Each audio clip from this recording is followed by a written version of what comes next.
អសាទកុំត្ររំលឹកទិញវាគឺថ្ងៃ8មិញណាជាទិញវានៃសិទ្ធនារីប្រារព្ធរាល់ឆ្នាំប្រចាំតាមតួនាទី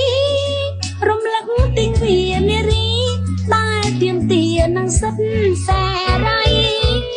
ព្រះនាងលាវយីជានារីក្លាហានបំផុតតំណាងចាំទាំងមុខ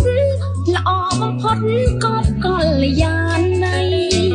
មានក្នុងប្រវត្តិគ្រាជួចត់កាលពីអតីតនារីតទួលជោគជ័យថ្ងៃ8ក្នុងខែមីនា8មីនាទេវីនារីអន្តរជាតិសកលគាំទ្រប្រងព្រាតស្ដីពិសិដ្ឋណាបានទៀមទាថ្ងៃរើបំរាំងបញ្ជាច្បាំងពីកលមាគានារីមានសិទ្ធិការពារធ្វើការងារស្មើបងរង